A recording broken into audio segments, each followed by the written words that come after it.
Hello everyone, welcome to the first weekly outlook inside TC. Now each month there are going to be around 4 weekly outlooks. After all, there are 4 weeks each month, and along with that there will also be around 7 to 10 daily outlooks, right? There will be 4 weekly outlooks and around 7 to 10 daily outlooks each month. Now I have already explained the format of these outlooks inside the introduction video or the disclaimer video.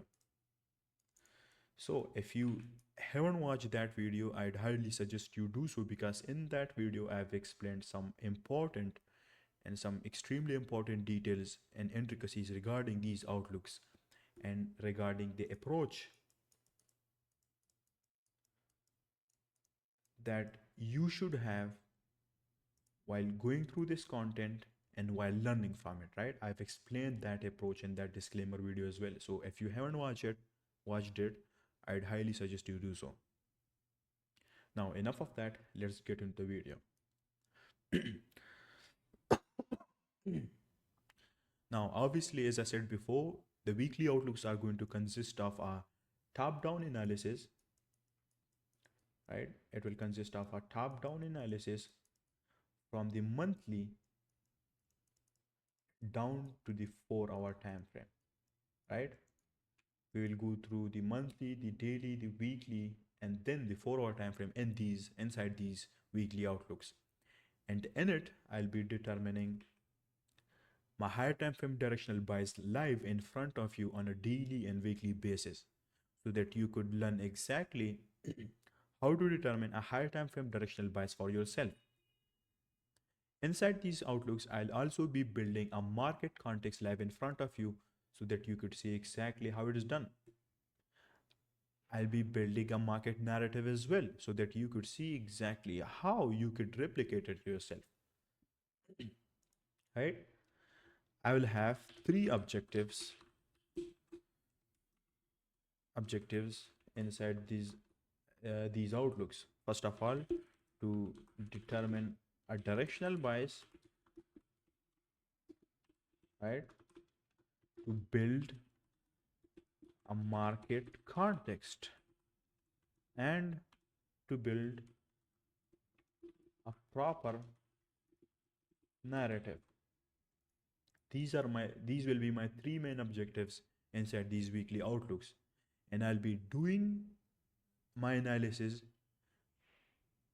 to complete these three objectives live in front of you, so that then you could learn from it and you could see exactly how it's done live on a daily and a weekly basis, right? The main issue with most traders, most ICT and CRT traders, is that they know exactly what to look for. They know exactly what CRT is, how to select it, or what an order block is, what key levels are, and so on. But they don't know how to first of all combine all of those things together, right, or integrate those things together in a proper and mechanical and objective manner, and then how to use it live on a daily basis. They don't know how to do that, and my objective would be to help you get rid of that issue, right? To help you get rid of that issue and help you be capable and be competent enough to be able to do these things not only on a weekly but also on a daily basis, right? That's what I'd help you with inside these outlooks. Now, my purpose behind doing all of this analysis is just one and single thing, that is to accurately determine the most probable direction for the current weekly candle, right? You need to remember this. For the current weekly candle, I'm doing all of this analysis. I'm doing my directional bias, building a context, building a proper narrative so that I could determine what is going to be the most highly and the most probable direction for the current weekly candle. Simply meaning, where will the current weekly candle expand towards to, right? That's my objective. Now, I don't give a shit what happens next week or what happens the week after that or the next month, right?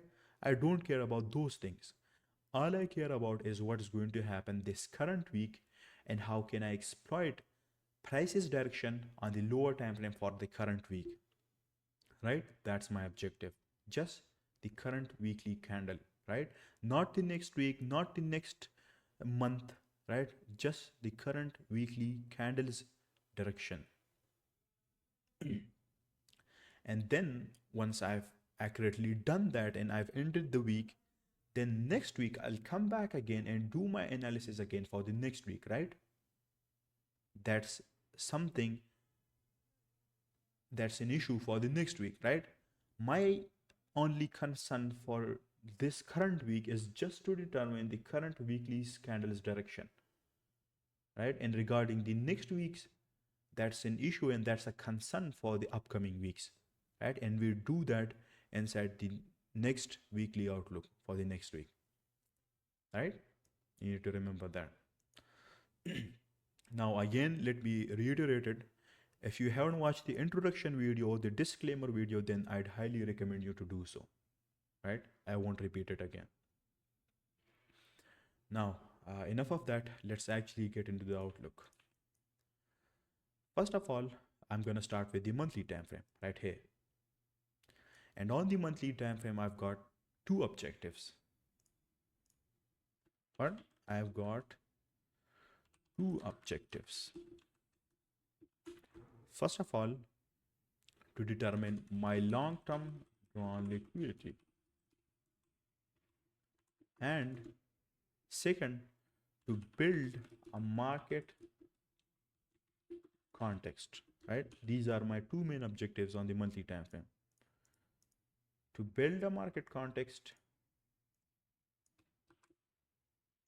and to determine my long-term drawn liquidity, right? And market context simply means that identifying the current dealing ranges and then choosing the correct key levels and candle ranges within those dealing ranges, right? Now, the way I do that is by first of all starting with a quarterly shift analysis. With what? With a quarterly shift analysis, right? Now, if you don't know how to perform or conduct a quarterly shift analysis, then don't worry, I'll be explaining that in a little bit of detail in these outlooks. But if you want to learn everything about it, right, about its details and intricacies, then for that I've made CPI a separate chapter in CPI, and I'll be giving you access to CPI in month 3 of Trading Candles OTC. So you'd have to wait for that.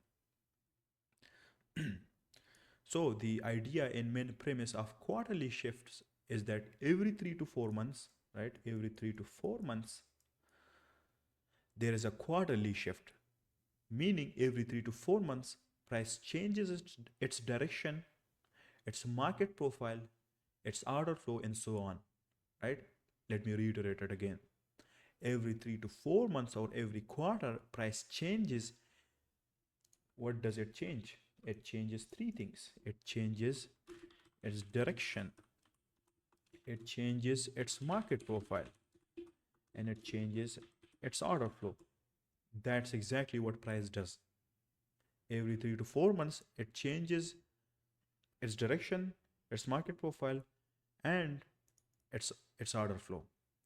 For example, if the last quarter, right? For example, if the last quarter or simply the last 3 to 4 months were bearish, then it's highly likely for price that it changes the quarter and turns into bullish one, right? For example, it's the last quarter and this is the new quarter. If the last quarter has been consistent bearish price action, then it's highly likely for the next quarter or the next 3 to 4 months for price to form bullish price action, right? That's exactly what the premise and idea of quarterly shifts is.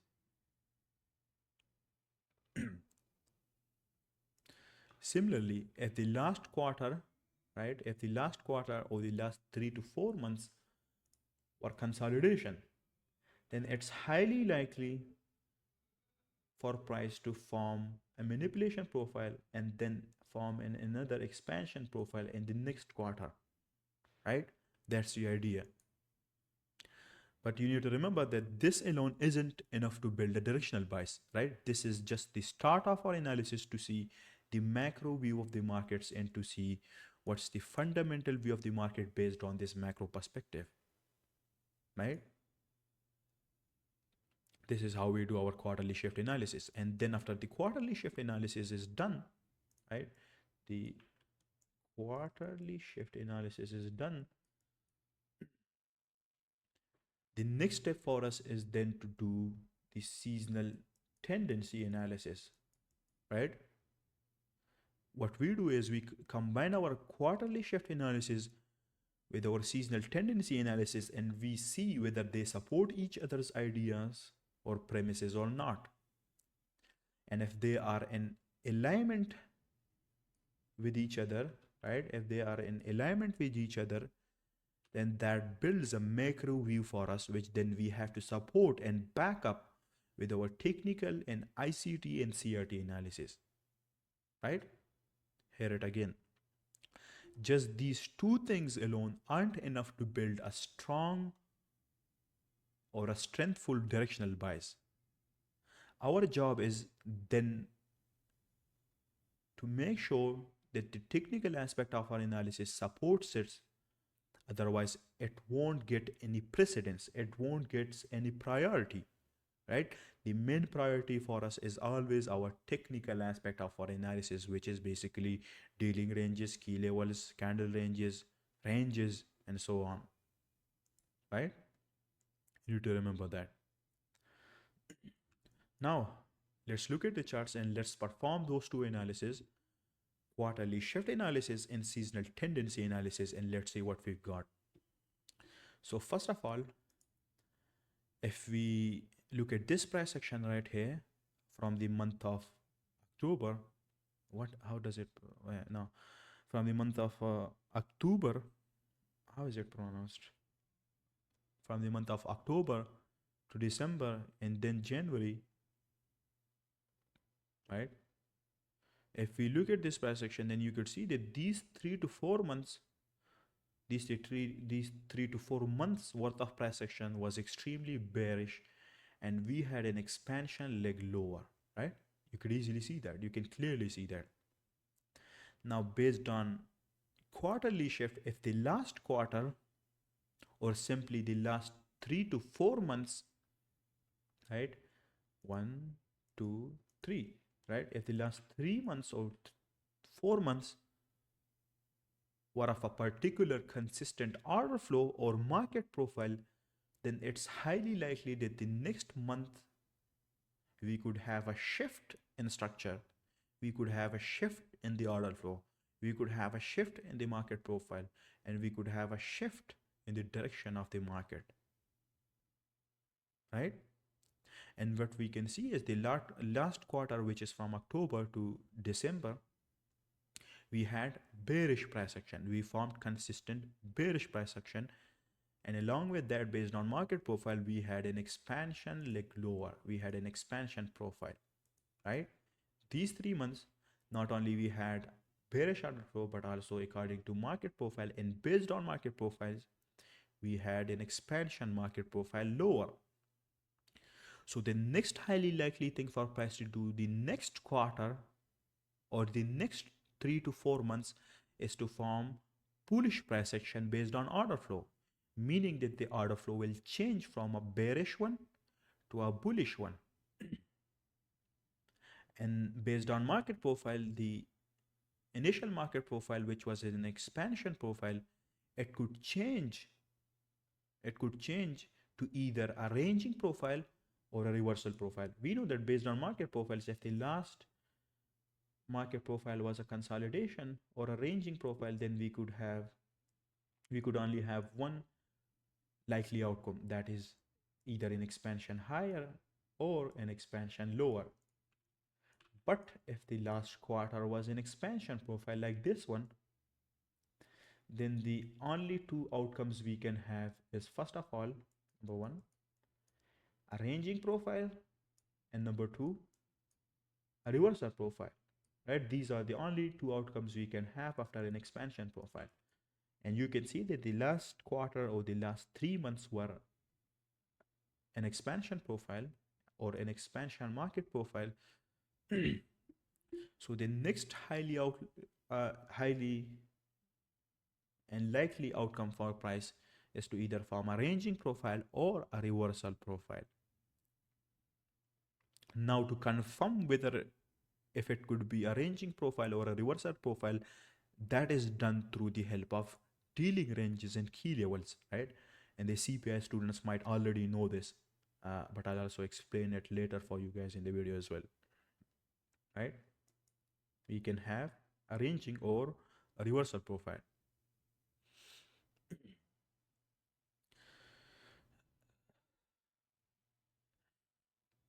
So you see that the premise or the idea based on quarterly shift analysis is that the last quarter was bearish and now the next quarter could be bullish. And you can see that January and February we formed bullish price action.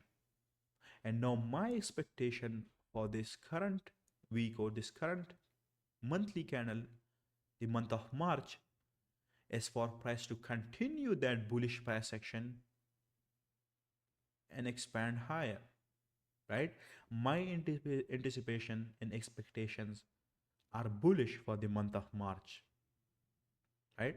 But that's just my perspective based on quarterly shifts. And you know, just as I said before, that's not enough to build a strong directional bias. My job is now to confirm or validate or invalidate this idea further with seasonal tendency and then my ICT and CRT analysis. Now you could check the seasonal tendency chart for EURUSD yourself. I've already checked it, and basically according to that seasonal chart of 20 years, March, the month of March on EURUSD usually forms ranging price action, right? Now we know this. So our job now is to use this idea to either support, validate or confirm our quarterly analysis and see whether they are in alignment with each other or not. You can see that the seasonal chart or the Euro seasonal tendency chart did not show bullish price action for the month of March, which potentially would have been a supporting factor for our initial quarterly analysis. But also at the same time, it's not showing bearish price action either, which means it doesn't invalidate that analysis either, right? But regarding the quarterly market profile analysis, we know that after an expansion profile, we can either have a ranging profile or a reversal profile. And you can clearly see that the seasonal chart support or the seasonal tendency analysis supports the ranging profile idea here instead of continuing down lower. Now, when we combine these two ideas and these analyses with each other, we can conclude that for the month of March, it's highly likely that we can either have a continued bullish price action or a ranging price action. These are the only two scenarios we can have based on these analysis, right? And it does not it does not include a bearish scenario or a bearish idea. It only implies that we can either have ranging or bullish price action, but not a bearish one, right?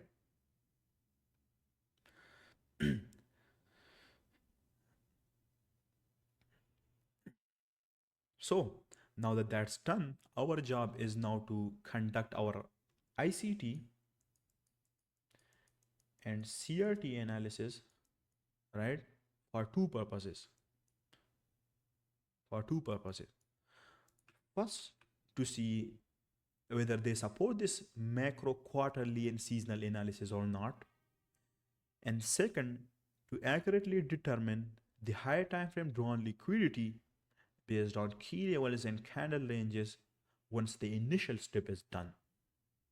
So the first part of our ICT and CRT analysis, right, is to see whether they support this macro, quarterly, seasonal analysis or not, and then to accurately determine the high time frame drawn liquidity, right? And to do that, the first part of our ICT and CRT analysis is to determine order flow, right? But that's more predominant for the lower time frame, right? When we are dealing with a higher time frame like the monthly time frame, then the most preferable way to determine the position of price is to look at it with the help of two things: range dynamics, right? Range dynamics and dealing ranges. If you want to if you want to determine the position of price on the monthly time frame, we could do that with these two concepts, right? This is the most preferable way and the most easiest way to determine the position of price and to determine the directional bias and drawn liquidity for price, right? So if we take a look at all of this price action, we can clearly see that there is one particular expansion leg that is more dominant than the others, and that kinds of stays apart from the rest, right? And it's this expansion leg right here, right? If we take this expansion leg as our dealing range and we divide it into two halves, right, we will see that the past half an year worth of price action was spent predominantly inside this premium range of the dealing range, premium region of the dealing range, and price simply consolidated and ranged with no significant move until last October, where it started this macro expansion bearish leg lower within the macro dealing range, right? So first of all, we were inside the premium region, right? Above the equilibrium region, above this 50% of this expansion leg, it's considered the premium, and down it's considered the discount. And you can see all of this price action, it's around 1.5 year worth of price action. Price spent it consolidating inside the discount region, the premium region actually. And then last October, it had this expansion leg lower and it came down to the discount region, right? First it was in the premium region and then it came down to the discount region, right?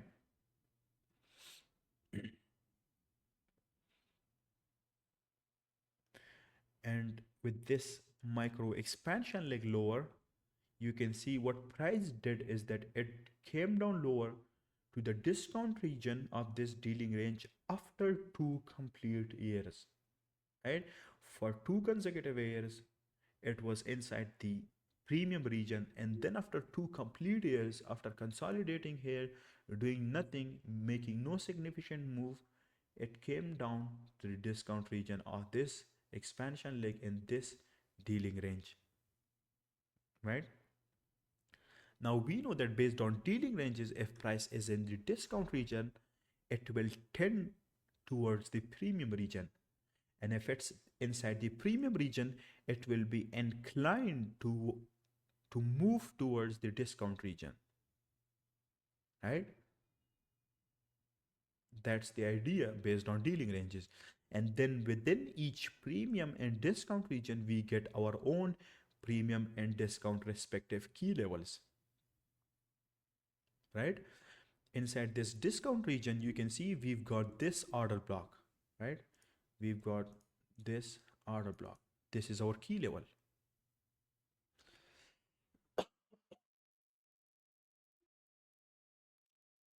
And based on the ideas and the premises of dealing ranges, price will be inclined to move towards the premium region, right? After it has gone down to the discount region, it will be inclined to move towards the premium region, and that inclination or that idea can be supported through this discount key level or this discount order block, right? We've got this discount key level, right? Based on dealing ranges, we have this idea that if price is in the discount region, it will be inclined to move towards the premium region, and that inclination will be supported or backed through this discount key level, right? Without a key level, that idea won't be strong enough for us to trust it. But now with this key level, we can trust that idea, right?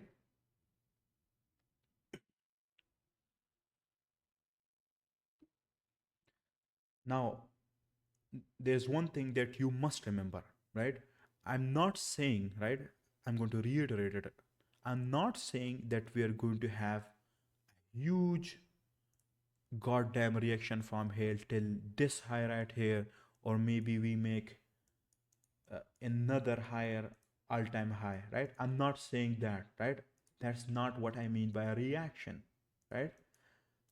I'm not claiming that, right? I'm just saying that based on dealing ranges, we can have a small reaction. And you can see price did indeed had this bullish reaction after it tested this order block, right? It had this small reaction after it went to the discount region and tested this discount key level in the form of this order block, right? Now the question that arises is where could this reaction, right? Where could this reaction potentially go to? And the answer to that is simple: an opposing premium key level, right? And what's the opposing premium key level that we've got? Let's see. The opposing premium key level that we've got is this premium FEG right here. So our expectation, our minimum expectation for price is to continue this bullish reaction off of this discount key level till this premium key level or this premium fair value gap, right? Just this premium fair value gap, not the all-time highs, not this high, not to the moon, just this fair value gap or this FEG. That's my expectation and anticipation for price based on these key levels and dealing ranges, right? Now right here you can see that we tested this discount order block with this particular monthly candle, right? This exact monthly candle, the month of January, right? And based on my own personal observations and study, I've seen that most often than not, in such cases, the least we could expect price to do is for price to take out that particular candle is high or low, or in this case, it's high, right? So the least we could expect price to do is to at least take out the candle that filled liquidity in the form of testing this discount key level. We can expect price to take out this high or take the liquidity above this candle is high. This is our initial drawn liquidity, right? So based on all of these observations and all of this analysis that I did, I have determined that my directional bias for the current week, right? For the current week, not the month of March, not the next week, but the current week is first of all this monthly candle's high right here, and then eventually this premium fair value gap. That's my drawn liquidity, my long-term drawn liquidity for the current week,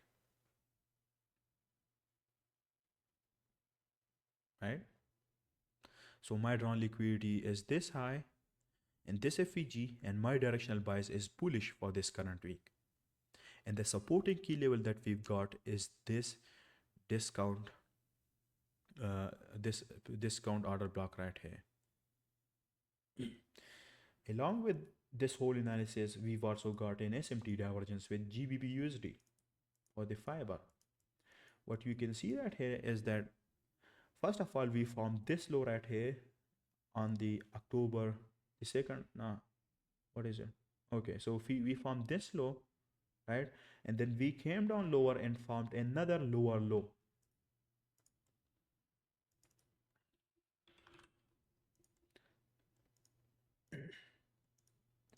But on GBP USD or the fiber, we formed this low, but we never came down lower to make another lower low, right? Instead, it formed higher low. So you can see we have an SMT divergence, and that's not the only SMT divergence. We've also got a key level divergence, a key level SMT divergence. What price did is a price tested this discount key level in the form of this order block, but GU never did, right? So not only we have this SMT divergence where GU formed a higher low and it formed a lower low, but also EU tested a discount key level and GU didn't, right? So this SMT divergence supports our idea even further. That's our monthly analysis, right? We started off with the quarterly shift and seasonal tendency analysis. Then we looked at the current dealing ranges.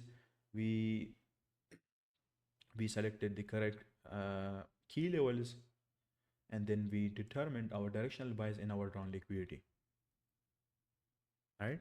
That's the detailed monthly analysis. Now let's go down to the weekly time frame and let's see if the lower time frame price action supports this idea or this analysis that we've got or not, and whether we can refine our drawn liquidity even more, and whether we can validate or confirm this directional bias for the current week. Again, we've got the same thing. We've got this SMT divergence with GU. This is the key level, the higher time frame key level. Here it's in the form of a mitigation block, right? We've tested this key level. We've had an SMT divergence. We took out this low. We took out this low, right? And then we had this reaction higher. What you can see is that now our first point of target or a first drawn liquidity is first of all this weekly swing high, which is also the monthly candles high that tested the order block, and then eventually this high right here, right? We've almost reached this high, so I'm going to take this high is my drawn liquidity or my potential target for the weekly time frame, right? So on the weekly time frame, you can see that the weekly price action supports our higher time frame analysis, and we further refine down our drawn liquidity to this high and this high. These are the two drawn liquidity for us. What happened last week is that we took out this candles low. We also reached the 50%, right? Came down lower, reached the discount region of this candle, and then off of that, from there we had this expansion high. That's the weekly price action and the weekly analysis that we've got, right? Now we're going to go down to the daily time frame to see what else we've got there. On the daily time frame, again we've got the same thing. Here we've got the higher time frame monthly key level somewhere here. I'm not gonna draw it out. You can just imagine it's there. Just above that key level, we first of all formed this high to generate even more liquidity, and then we came down lower, took out this low, tested the key level. We had this candle range right here, you can see, and then we expanded. No, not we came. We expanded higher, right? Then we had a retracement, and then we expanded higher again. But just before we took out this high, what happened is that price stopped here. It retraced lower, meaning that it generated even more liquidity below this high and generated these equal highs, right? So basically you can see that we are in the case of death sequence, right? Price was just about to take out this high, then it retraced lower, had its last turtle soup or its last liquidity hunt, and now our expectation for price is to expand higher to first of all to take out this high and then eventually that high right there. What happened last week is that we took out this low, we tested this key level in the form of this order block. We reached the mean threshold of this key level, and not only that, we also tested this opening gap, right? So these two key levels, this weekly opening gap in this daily order block were the two supporting factors or the supporting key levels that worked as catalysts for price to expand from there, right? And you can see price expanded from there. That's a weekly analysis. And still on the weekly time frame, our ground liquidity and directional bias is still higher and bullish. Now let's go down to the 4-hour time frame and let's see what else we got. I'm going to remove all of this so it looks a bit sexy. Okay. On the 4-hour time frame, you can see that we've got this discount key level, right? This is basically the daily key level, but I've refined it down to this discount 4-hour key level in the form of this order block. What price did last week is it first of all generated this liquidity just above this key level, right? It generated even more liquidity, and then it took out this low and tested the discount key level along with the other daily order block and the weekly opening gap, right? And then from here price immediately took off and expanded higher, right? And yesterday what price did is first of all it took out this candle's low is a candle range and tested this 4-hour key level, and then it expanded from there, right? This candle range is a candle range and this key level right here were the two catalysts and basically the market context that supported this expansion leg higher. And yesterday I did provided you with a live outlook in the form of a text update or a screenshot and a live signal regarding what's going to happen, and I said that price is going to expand higher and provided you with that screenshot, and that's exactly what price did. And the way I built that idea was through this candle range, this key level, and all of this higher time frame analysis that I just did, right? It was the first outlook in the signal inside TC and it worked out perfectly. The direction of that outlook was correct. I also took this trade in the form of a turtle, so we missed the order block entry, but I'll be explaining and breaking that trade down on the weekend, and I'll explain its psychological aspects and its technical aspects, and I'll explain some lessons to you regarding that trade, right? Now for today, for Tuesday, my expectations are still for price to take out this high and then eventually take out this right here. These are my expectations for the current week. Now on Tuesday, initially I was expecting price to at least retrace down lower to this inverse fair value gap and then form a candle range here, right? But price didn't. I was expecting something like this from price, but it didn't, and it just expanded right away. Now when it takes this high, right, to be precise, this high right here, I will expect a bit of retracement, right? I'll expect, because we've also got NFP, I'll expect a retracement and then an immediate expansion leg higher. This is what my expectation for price will be. But then again, I'll come back again tomorrow to see what sort of price action have we formed, right? And then based on that, I'll generate a prediction or an anticipation for me, right? That's the weekly outlook. I hope you enjoyed it, and you can see what my expectation for Euro USD on the higher time frames are, right?